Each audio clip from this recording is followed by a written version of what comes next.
지난주 설교 중에 우리가 어디로 와서 어디로 가는지를 아는가, 정말 내 자신이 내 자신의 것이라고 생각하고 그렇게 살아왔는데, 그렇기 때문에 그 언젠가로부터 지금까지 그렇게 뜨겁게 열심히 또 심지어는 싸우고 투쟁하며 획득하고 이기려고 하고 성공하려고 살아왔는데, 정말 생각해 보니까 내가 어디에서 왔는지를 알 수 없더라. 그리고 어디로 가는지를 도무지 알 수 없더라. 이것을 새삼 알게 되었다. 그동안에 정말 나 자신에 대해서 내가 얼마큼 생각해 왔는가, 이것에 대해서 돌이켜보는 시간이 되었다 하는 분들이, 몇 분들이 저에게 연락을 하셔서 대화를 했습니다. 그분들의 이야기 중에 그런 얘기를 합니다. 나 자신에 대한 가장 중요한 것인데, 금리가 오르고 내리는 것만큼도 나 자신에 대해 생각하지 못했다. 주식이 오르고 내리는 것만큼도 내 자신을 생각하지 못했다. 나는 내 주변적인 것들, 내 자신 자체가 아니라, 내 인생 자체가 아니라 내 변두리의 것들, 그런 것들을 위해서 내 마음을 쏟고 내가 여태까지 살아왔구나.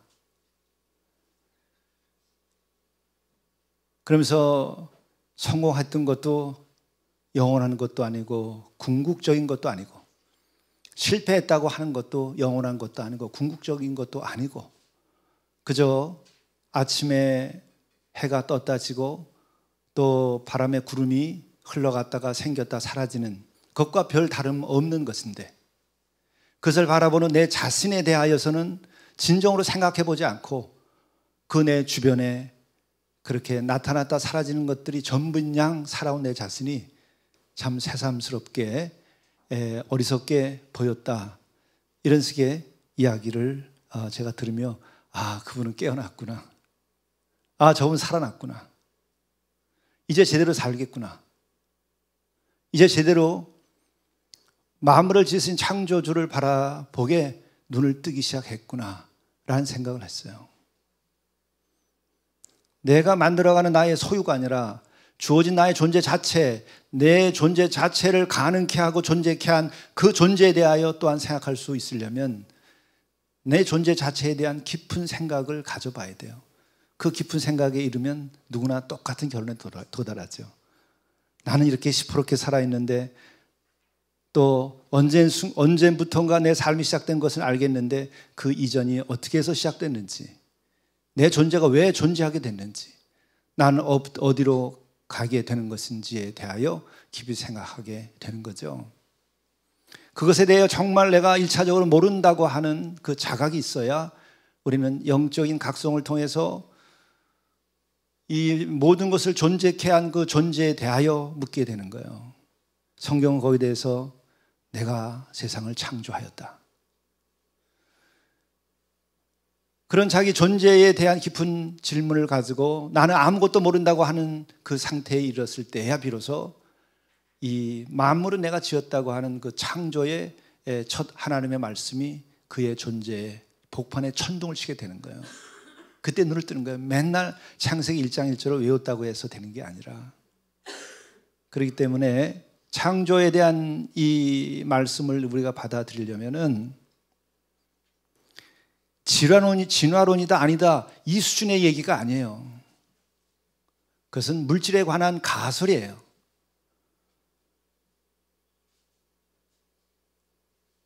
완전히 입증된 것도 아니고, 그걸 가지고 여러분들 씨름하지 마세요. 나 자신의 그 존재의 근원에 대한 질문으로부터 시작하여 그 존재의 근원이신 그분이 답을 해준 것이 성경의 말씀이에요. 내가 너희를 사랑하여 창조하였다는 거예요. 그리고 또한 우리는 어디로 가야 하는지를 우리가 모른다는 것을 정말 알 때 비로소 인간은 무지의 지로 인하여 눈을 뜨게 되는 거예요. 그 순간 우리가 알고 있는 모든 것들이 상대화되는 거예요. 내가 가진 모든 것들이 상대화되는 거예요. 지식도 상대화되고 내가 가진 소유도 상대화되는 거예요. 그때 우리는 비로소 우상에 빠지지 않게 되는 거예요. 나의 성공이 우상이 아니고, 내가 가진 것이 우상이 아니고, 내가 실패한 것도 우상이 아니고, 내가 불행한 것도 우상이 아니에요. 행과 불행도 넘어서게 되는 거예요. 행이 뭐고 불행이 뭔가요? 그것이 나의 존재 자체와 얼만큼 관련이 있는 거죠. 내가 좀 좋은 옷 입었다는 것과 좋지 않은 옷 입었다는 것과 내 통장에 돈이 좀 있다는 것과 좀 없다는 것이 뭐가 그렇게 큰 문제죠? 왜 그것 때문에 가슴을 이렇게 뛰죠? 어리석고 우리 자신들이 여전히 내가 세상에 대하여 주인이라고 착각하고 있기 때문에 그런 거예요. 내가 주인이면 어디서 와서 어디로 가는지 알죠. 이 60억, 70억 앞으로 100억이 되든 이 지구상에 360억이 살든 간에 모든 사람들은 이 땅에 대하여 주인이 아니에요. 내 존재 자체에 대해서도 주인이 아니죠. 왜? 여러분들이 지금 만들어 놓은 것이 뭐죠? 하늘과 땅을 우리가 만들었나요? 왜 주인 행세하죠? 만들지 않았는데도. 어리석어서 그렇고 어둠 가운데 있으니까 주인 행세를 하죠. 우리가 언제 하늘을 지었고 땅을 지었나요? 근데 인간들은 어둠 가운데 있고 자기의 탐욕 가운데 살아가고 있기 때문에 이것이 자기 것냥 혹은 자기 것으로 만들려고 하는 거예요. 결코 그건 허용되지 않는 거예요. 이 하늘의 질서는. 하나님의 섭리는 것을 허용하지 않아요. 너희들이 가져도 너희들은 흙으로 진토가 되어서 돌아가는 거예요.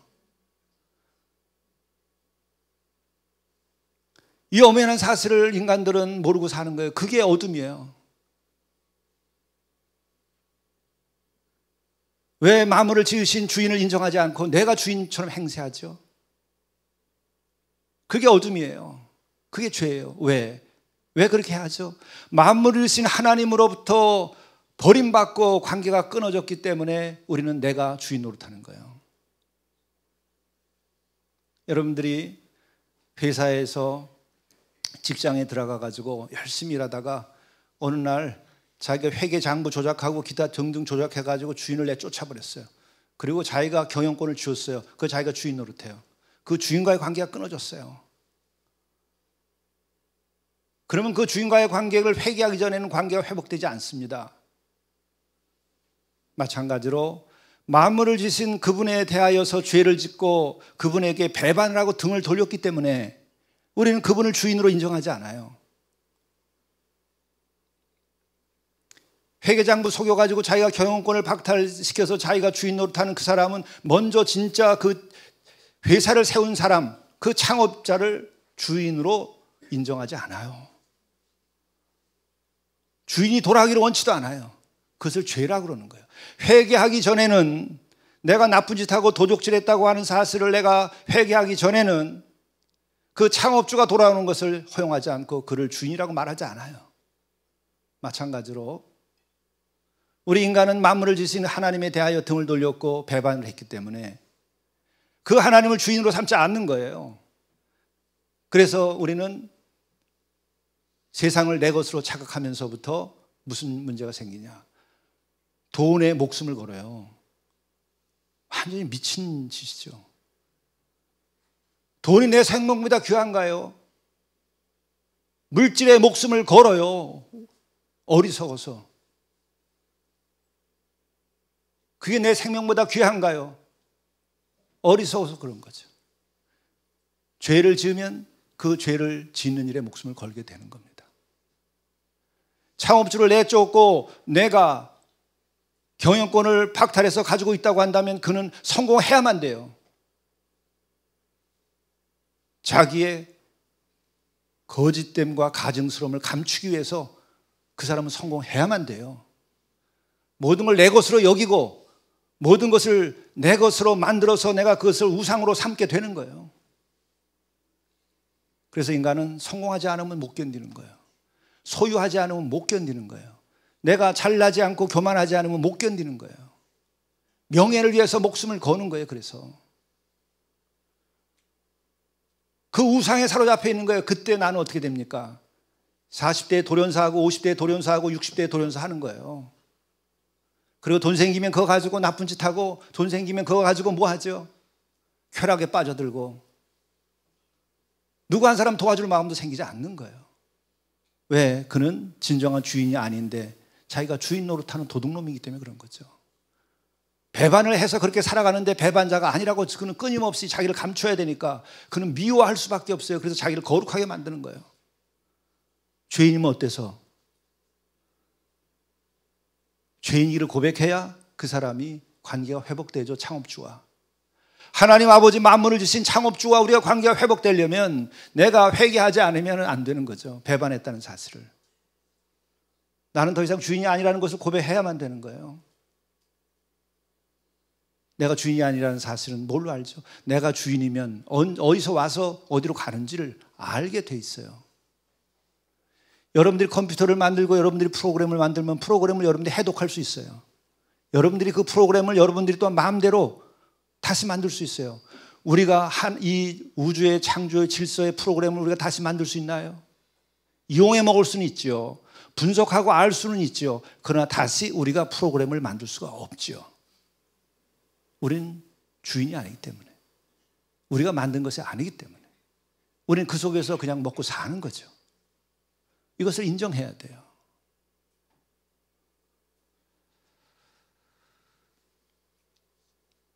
그래서 하나님과의 그 관계가 단절됨으로써 인간의 모든 연약함은 거기서 시작되는 거예요.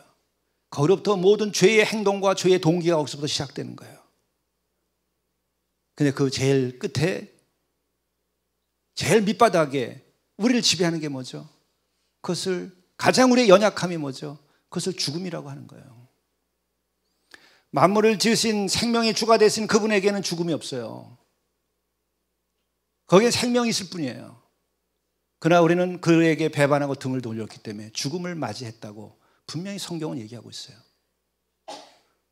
이게 진리예요. 받아들여야 돼. 주인 행세하려고 하지 말고. 그게 우상숭배예요. 내가 내 자신의 주인처럼 행세하지 말란 말이죠. 하늘과 땅이 내 것처럼 행세하지 말란 말이죠. 하면 그대로 우리는 타락을 하게 돼 있어요. 물질과 자기 자신의 우상 숭배와 그리고 쾌락을 위하여 일생을 헛되게 바치게 돼 있어요. 그만해요. 이제 그거 거기서 벗어나야 되는 거예요. 그만 그렇게 살아야 되는 거예요. 이제는 세상이 그렇게 되면 나를 죽이고 살릴 수 있고 사탄이 나를 죽이고 살릴 수 있어요. 그러나 내가 주께로 돌아와서 창조주 안에서 내가 영원한 생명을 누리고 그의 섭리에 따라 살면 그분에 의해서 우리는 죽음 아래 있지 않는다는 거예요. 그게 믿음이야.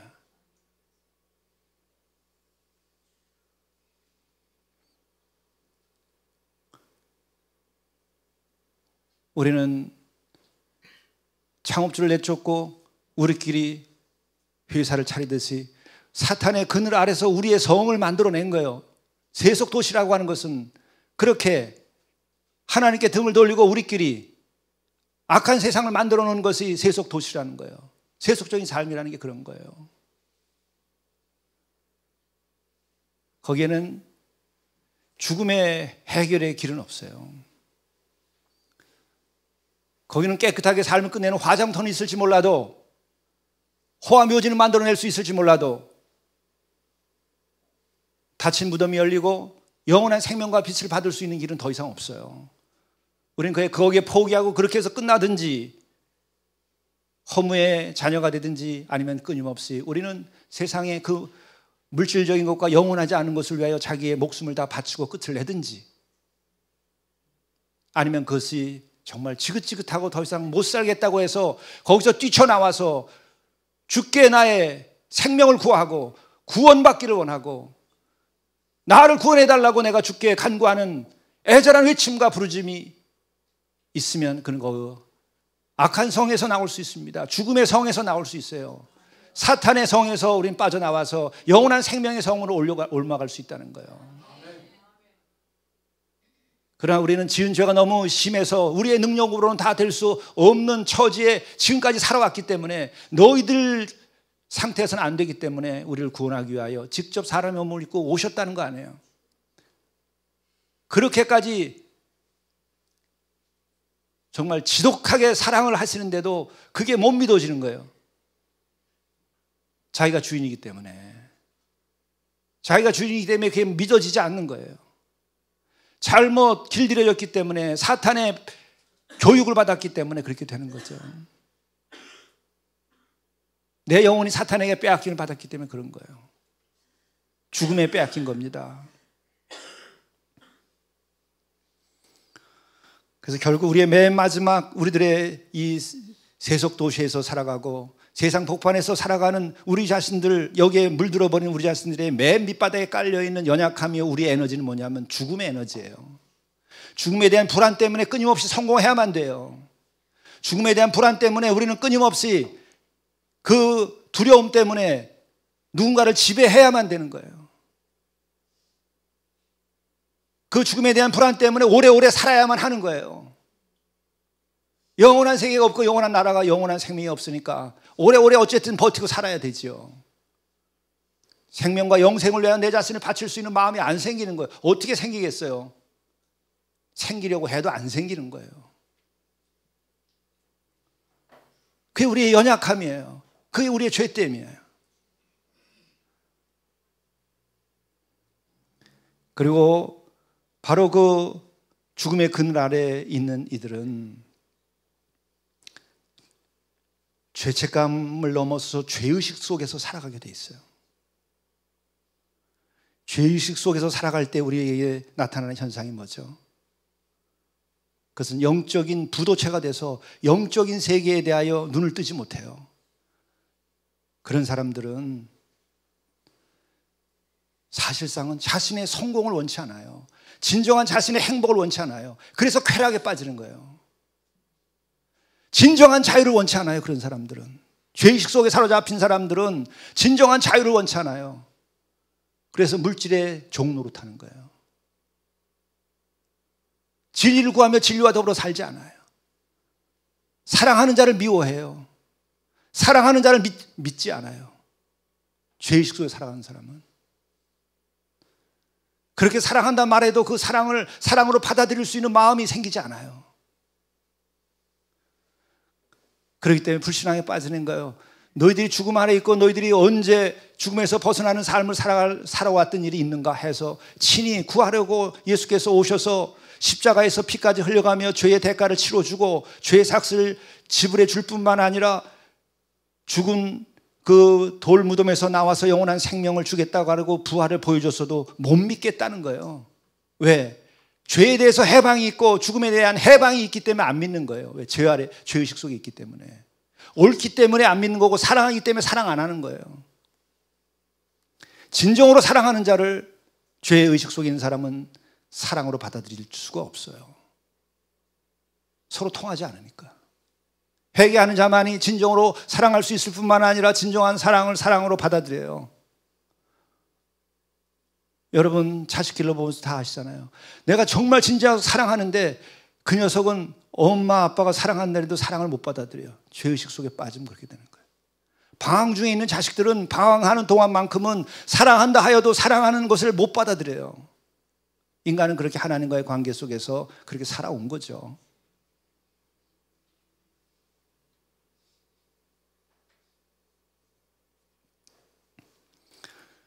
그러나 우리들이 진정으로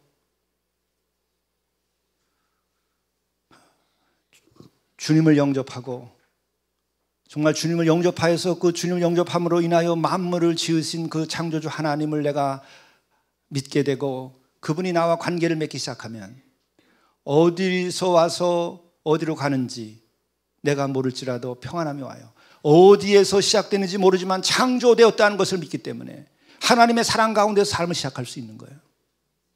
그리고 어디로 가는지 우리는 몰라요. 내일을 모르잖아요. 그러나 주께서는 내가 어디로 가는지 알며 내가 너희들과 함께 내가 영원한 나라로 너희들을 인도하겠다고. 그게 믿어져요. 그전에는 그게 뭔 소리야.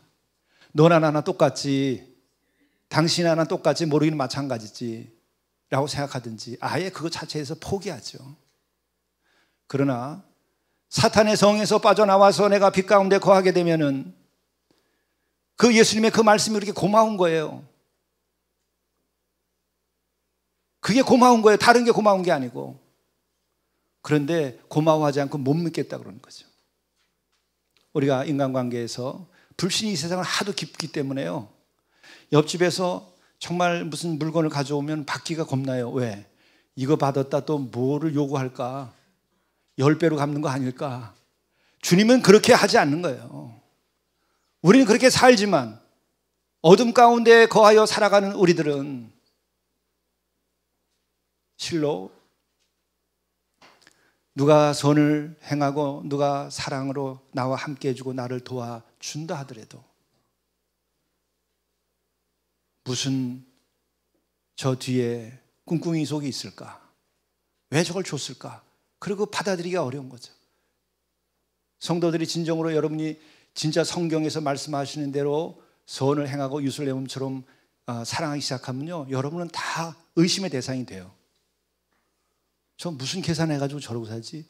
저렇게 하고 무슨 출세한다고? 저 사람 왜 맨날 나와서 마당을 쓸지? 저 사람 나중에 국회의원 선거 나오려나? 국회의원 선거 당선하고 나면 그 다음부터 빗자루 안 들어요. 그러니까는 믿지 않는 거예요. 세상은.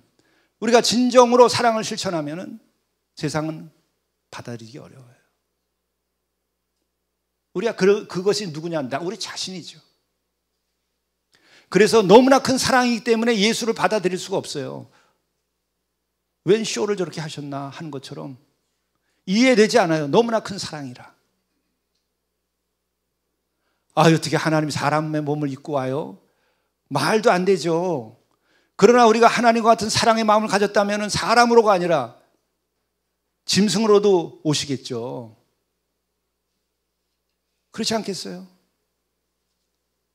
그러나 우리 그 사랑을 우리는 해보지도 못했고 상상도 할 수 없는 사랑에서 떨어져 나가버린 차가운 어둠 가운데 살아가고 있기 때문에 우리는 그 사랑을 받아들이기 어려워요. 너무나 큰 사랑이라서.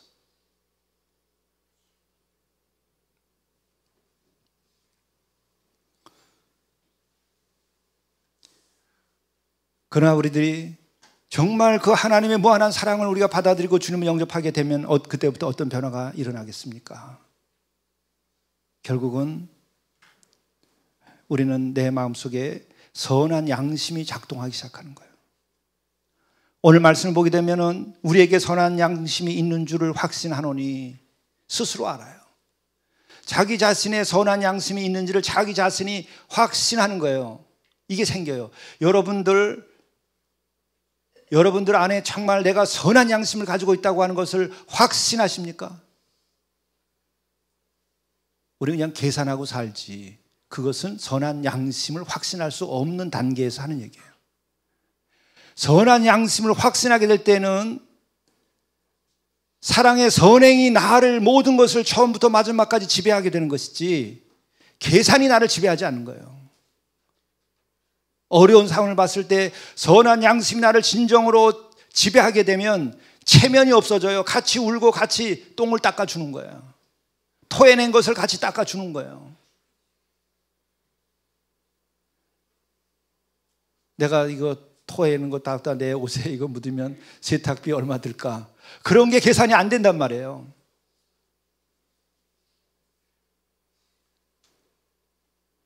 자식에게도 뭐 해주면서 이거 주면 이 자식이 나중에 얼마나 해줄까? 그런 계산까지도 하면서 살고 있는 거지 않아요? 그게 사랑이에요. 계산은 사랑이 아니에요. 사랑하지만 계산도 할 수 있잖아요. 그게 선한 양심에 도달해 보지 못했기 때문에 하는 소리예요. 어떻게 선한 양심에 도달했는데 사랑을 하는데 계산을 할 수 있죠? 죽음하는 거지. 우리 삼촌 한번 내 그 얘기를 듣고 어린 시절부터 지금까지 마음속에 잊지 못하고 있는 게 그거예요. 머리 하얀 아주 점잖은 60대 노인으로서 정말 빛나는 모습을 가지고 사시는데 길거리에서 도와줄 게 없으니까 바지를 벗고 들어오셨어요. 추운 겨울에. 체면이 뭐야, 체면이. 선한 양심이 예수 믿고 생기게 되면 계산하지 않고 체면을 차리지 않고 그냥 벗어주는 거야. 내 주머니에 돈이 있는데 손이 들어가가지고 몇 장이나 따지지 않는다고. 그냥 주게 되죠. 선한 양심 때문에.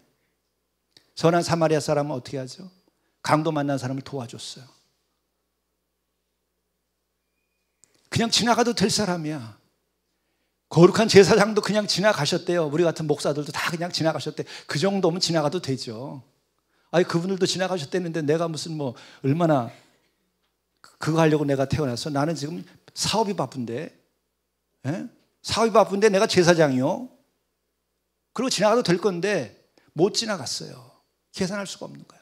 그리고 갔다가 강도 만난 자를 주막에다 갖다 놓고 그리고서 또 하는 소리가 지가 할 것도 아닌데 충분히 이를 좀 치료해주고 돌봐주기 바랍니다. 완치되기까지 해주시기를 바랍니다. 내가 돌아오는 길에 다 갚아드리이다. 거기에 계산이 어디 있어요? 선한 양심이라는 것은 그런 거예요. 그러면 누가 복 받죠? 내 자식, 내 새끼가 복 받는 거예요. 왜? 그 마음으로 자식을, 내 새끼를 사랑하면 그놈 덧나지 않아요. 저도 자식 낳아서 길러보니까 자식 데리고도 내가 충분한 선한 양심으로 사랑하지 못했기 때문에 자식들이 상처받고 자식들이 어려운 거야. 보니까 2번 산다면 그러지 않을 거야. 손자가 태어나면 그렇게 하지 않을 거야. 그러니까 할아버지들 할머니들이 이제 손자 낳으면 그때는 내가 이미 경험한 게 있으니까 잘 해주는 거예요. 그때 용서받으세요. 그렇게 해서 그 집안이 또 잘 되는 거예요. 그래서 집안에는 어른 할아버지 할머니가 있어야 됩니다. 할머니 할아버지가 계신 것이 복된 거예요. 대가족 제도가 그래서 좋은 거예요. 그래서 유대인들은 이 하나님의 말씀을 자기 삶으로 근본으로 사는 사람들은 몇 대가 같이 살잖아요. 반드시 3대가 같이 살고자 노력하는 거예요. 최소한. 그러면 내가 제대로 못해도 내 아버지가 제대로 길러주는 거예요. 상처를 덜 받죠. 아버지가 힘들면 할아버지한테 가면 되는 것이고. 근데 지금 아이들은 어디 갈 데가 없어요. 그리고 더더욱이 어머니 아버지가 예전 어머니 아버지도 아니야. 공부 못하면 자식도 아니고 또 자식은 싫다는데 무조건 공부를 시켜요. 성공해야만 돼. 나보다 더 잘 돼야만 돼. 그게 뭐예요? 어둠 가운데 세상을 하나님으로 여기고 살기 때문에 그런 거예요. 세상의 기준을 가지고 얘기하고 있는 거죠. 하나님의 말씀을 기준으로 해서 하나님 나라를 기준으로 해가지고 우리들이 자식을 기르는 게 아니기 때문에 그런 거죠. 세상에 속하여 세상의 기준을 가지고 가르치니까 그렇게 되는 거죠. 내가 충분히 회개하지 않았기 때문에 그런 거예요. 세상에 살고 있죠. 하나님의 나라에 살지 않고 하나님의 나라와 의를 위하여 내가 살지 않고 하나님의 나라와 그 의가 나를 지배하지 않기 때문에 내 가정이 그렇게 하나님의 나라가 되지 못했기 때문에 세상의 기준을 가지고 요구하는 거죠. 저도 목회를 이렇게 하고 나이 먹고 이제 보니까 세상에서 배우고 어렸을 때 내가 배운 것들을 반복하는 거예요. 그걸 씻어내야 돼요. 씻어내야 돼요. 그것만이 진정으로 우리들이 진정한 행복과 하나님 나라를 누리며 살아가게 되는 겁니다.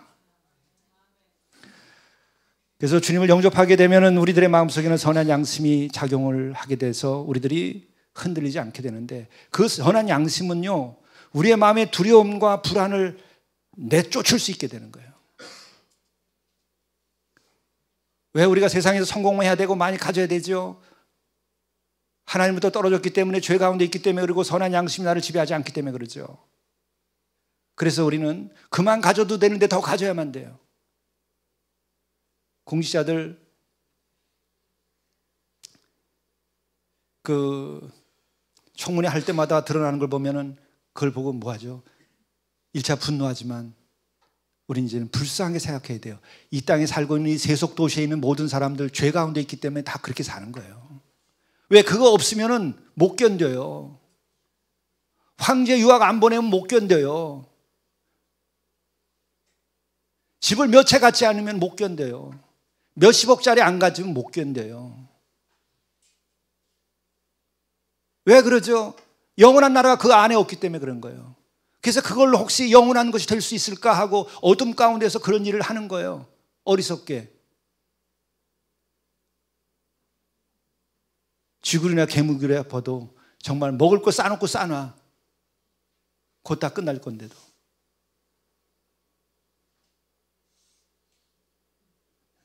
제가 늘 그런 고백이 내 마음속에 살아있는 게 어린 시절의 경험들. 들에서 논에서 놀다 보면은 거기 쥐굴이 있어요. 그럼 먹을 거 그냥 무척 싸나. 근데 장 맞으면 다 물속에 들어갈 텐데 언제 장마가 질 줄 모르는 거예요. 내일을 어떻게 알아요? 모르는 줄 알면 우리가 정말 하나님을 믿고 살아야죠. 그렇기 때문에 우리는 그 선한 양심이 나를 지배하여서 나를 이끌기 전까지는 우리는 계속 뒤죽박죽이에요. 죽을 듯이 하는 거예요, 우리들이. 좋았다, 나빴다. 어떤 날은 지금 처지가 행복했다, 어떤 날은 지금 처지가 불행했다가, 어떤 날은 지금 가진 것이 좋겠다가, 어느 날은 그냥 한 푼 정말 요거 가지고 내가 살 수 있겠냐고 생각하고 가엾은 인생을 살게 되는 거죠. 그러나 우리가 정말 주를 영접하고 주 안에서 거하게 되고 하나님과 우리의 관계가 회복되면 그 죄의식이 사라지고 우리는 선한 양심의 지배 아래서 살게 됩니다. 그러나 이 선한 양심도 우리가 유지가 돼야 돼요. 그래서 우리가 예배드리고 그 선한 양심을 유지하기 위하여 말씀을 우리가 듣고 그리고 기도하는 거예요. 그런데 정말 주를 영접한 다음에 예배 드릴 때는 이전의 예배와 달라요. 기도할 때도 이전의 기도와 다릅니다. 말씀을 묵상할 때도 이전과 달라요. 주님을 정말 영접하고 나면. 그때는 세상이 나를 지배하지 못하고 나는 세상을 이겼음을 내가 아는 거예요. 선한 양심이 있는 줄 확신하는 것처럼 세상을 이겼음을 내가 확신하게 되는 거예요. 그게 믿음의 공동체가 그걸 유지해야 되는 것이고, 우리가 산마리의 공동체를 세우는 것도 이렇게 세상을 이기고 함께 살아가기 위하여서 우리가 공동체를 세우는 것이지 뭐 어떤 자의 영광을 위해서 세우는 게 아니에요. 오직 하나님의 뜻이 실현되도록 하기 위하여 하나님의 나라와 그 의가 이루어지기 위하여 하는 것이지 다른 것이 아니에요.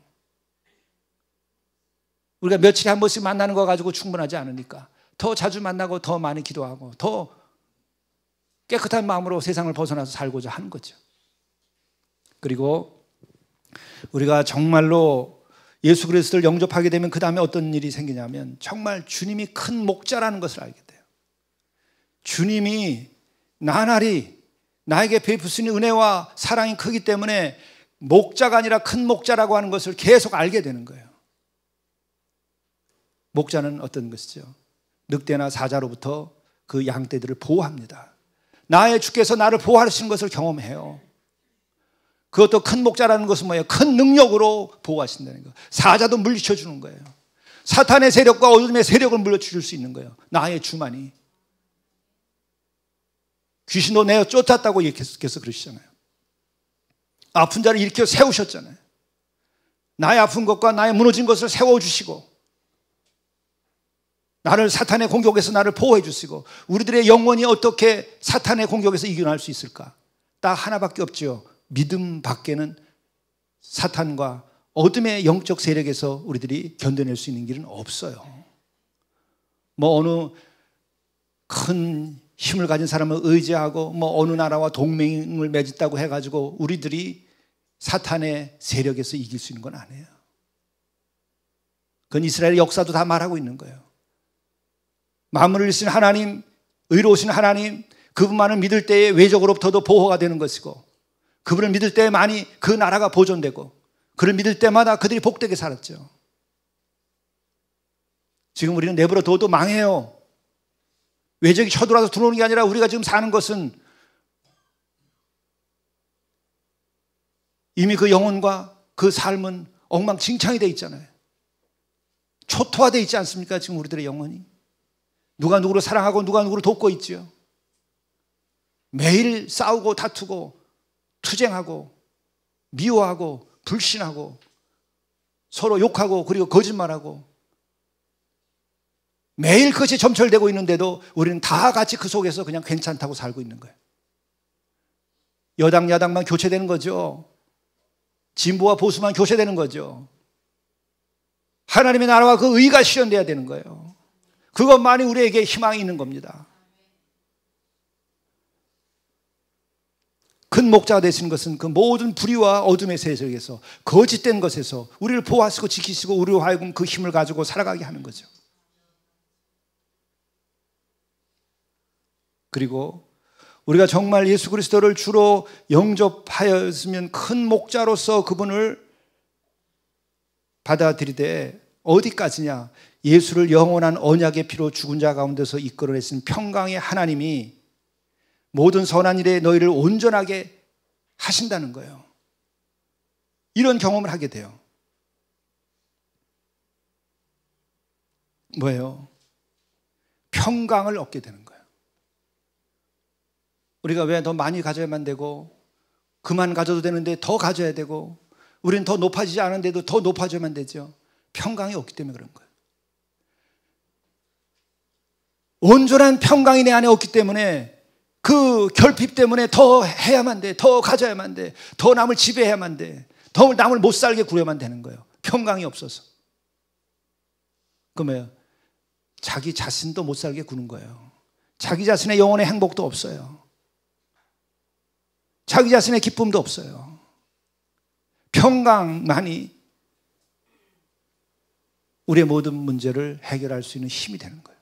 근데 그건 어떻게 오느냐? 죽음을 이기고 거짓을 이기고 죄를 이길 때에만이 진정한 평강이 오는 거죠.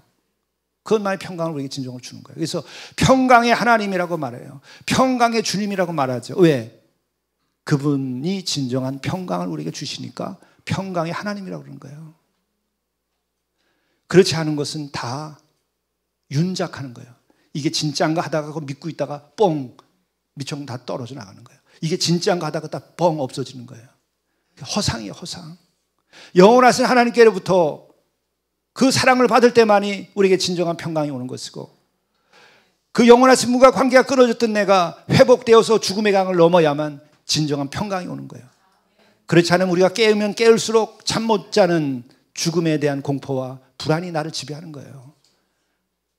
그것뿐만 아니라 그 전까지는 또 성공과 실패, 행복과 불행에 이것 가지고 또 쩔쩔매고 살아요. 진짜 행복하려면 불행에 대한 두려움이 없어져 버리면 돼요. 진짜 행복하려면 불행해도 좋다고 생각하면 행복해져요. 근데 왜 이것을 자유롭게 못하느냐? 죄 아래 있기 때문에, 죽음 아래 있기 때문에 그런 거예요. 진정한 평강이 나에게 오지 않았기 때문에 그런 거죠. 그 진정한 평강은 죄와 죽음으로부터 벗어나는, 예수 그리스도를 통하여 내가 죄 사함을 받고 영원한 생명을 얻고 내가 영원한 나라에 대한 소망을 가질 때만이 진정한 평강이 임하는 거예요. 그 외에는 없습니다. 그것이 성경에 기록되어 있고, 그래서 성경이 하나님의 말씀이지요. 그리고 우리에게 주시는 마지막 말씀이 그예요. 그 평강의 하나님이요, 우리를 모든 일에 선한 일을 모든 선한 일을 할 수 있도록 우리를 온전하게 만들어 주시는 거예요. 그리고 그 하나님의 뜻을 행하게 할 수 있도록 해주는 거예요. 이거보다 더 귀한 것이 없어요.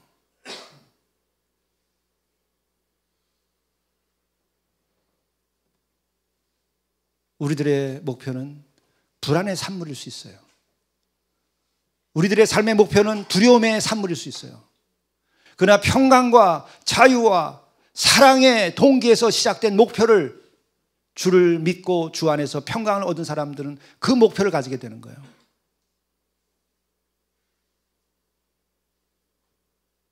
그것은 내 목숨을 바쳐도 아깝지 않은 그 목표를 가지게 되는 거예요. 그래서 주의 말씀에 따라서 우리가 사랑하고, 그 사랑이 내 자식을 위한 사랑도 정말 내 목숨을 바쳐도 내가 괜찮다고 하는 사랑을 가지게 되는 거고, 내가 모르는 이웃을 위하여 내 자신을 불태우고 사랑을 실천할 때도 아낌없이 모든 걸 바칠 수 있는 힘이 생기는 거예요. 그전에는 우리가 하려고 해도 안 되죠. 어떻게 되나요? 내 능력이 없는데 어떻게 그걸 가능하게 할 수 있죠? 그러니까 우리 어려운 이유 돕게 하다가도 다 내버리게 되는 거예요. 능력이 없어서. 그것은 평강의 하나님, 하나님 주신 평강을 내가 갖고 그 힘으로부터 주께서 주시는 그 생명력, 그 사랑으로 인한 내 평강, 이것을 가지고 우리들이 내 자녀들이나 내 동지나 내 친구나 혹은 성도들이나 그리고 세상의 어려운 사람들을 대하게 될 때에는 능히 감당할 수 있는 힘이 생겨요. 그렇기 때문에 우리는 기도하게 되고 하나님을 다시 찾는 것이고, 말씀을 통하여 우리가 결국은 하나님의 그 섭리를 깨닫고 하나님을 만나게 되죠. 그래서 말씀 묵상하는 거예요. 이걸 더 철저하기 위하여 우리들이 기도하고 또 공동체도 세우자고 하고 우리가 이틀 동안도 가서 기도하면서 얼마나 은혜를 받아요. 그럼 다시 와서 세상을 이기는 거예요. 예수께서도 그렇게 하셨어요. 따로 산에 가셔서 기도하시고 다시 내려와서 많은 영혼들을 구원하고 귀신을 내어쫓고 오병이의 기적도 일으키시고 또한 안진병이 일으키고 눈 먼 자들을 눈 뜨게 해주시고 그리고 또한 그것도 부족해서 당신의 목숨까지 다 내주셨잖아요. 그게 능력이죠. 그런데 예수께서는 정말 주를 영접하고 주를 더불어 따라 살아가면서 성령이 이제 내가 너희들에게 보내줄 텐데 그것을 받으면 내가 한 것보다 더한 것을 하실 수 있다고 그랬어요. 지금 하고 있잖아요. 예수님은 한 동네에서만 하셨어요. 목회를. 갈릴리와 거기 또 3년 그리고 예루살렘에 몇 번 올라가신 거예요. 그러나 지금 성령을 받고 땅끝까지 나가서 복음을 전하고 사랑을 실천하는 사람들 보면은 그 말씀이 맞죠. 그러나 그 시작은 주께로부터 오는 거예요. 할 수 있어요. 우리는 그런 선한 일을 위하여 불림을 받았습니다. 그것은 나로부터 시작된 것이 아니라 주로부터 시작되면 가능해요. 내 능력이 아니라 주로부터 주시는 그 평강과 그 성령의 은사를 가지면 할 수 있어요. 그리고 그 뜻을 위하여 주께서는 필요한 모든 사람과 필요한 모든 것을 여태까지 대 오셨어요. 역사가 증명합니다. 우리는 이와 같은 선한 일로 또한 불림받았음을 우리가 알고 주님을 새롭게 영접하여서 주가 나의 큰 목자이심을 우리가 다시 경험하고 나갈 때에 우리는 세상을 이기고 또한 우리의 삶이 가장 기쁘고 행복하고 감격스러운 거룩한 삶을 우리들이 순간순간 채우며 살아갈 수 있게 될 것입니다. 기도하시겠습니다. 양들의 큰 목자이신 우리 주 예수를 영원한 언약의 피로 죽은 자 가운데서 이끌어내신 평강의 하나님이 모든 선한 일에 너희를 온전하게 하사 자기 뜻을 행하게 하시고 그 앞에 즐거운 것을 예수 그리스도로 말미암아 우리 가운데서 이루시기를 원하노라. 자비로우신 주님 우리들과 함께 하셔서 정말 우리가 이 세상에 대한 두려움, 죽음에 대한 불안 모든 것을 다 이기고 오직 주께서 주시는 평강 가운데에서 우리가 진정 사랑하고 진정 섬기고 진정 아름다운 삶의 관계를 맺으며 하나님의 나라와 그 의를 이루어갈 수 있게 도와주옵소서. 이것이 내 가정에서 먼저 일어나게 도와주시고 내 일터에서 먼저 일어나게 도와주시고 이 모든 것이 다 가능하도록 이 교회의 은혜를 더하여 주시고 예배의 은혜를 더하여 주셔서 우리가 이 같은 거룩한 능력을 가지고 살아가는 하나님의 백성들 되게 인도하여 주시옵소서. 이 모든 말씀을 우리 구주 예수 그리스도의 이름으로 간절히 기도드리옵나이다. 아멘.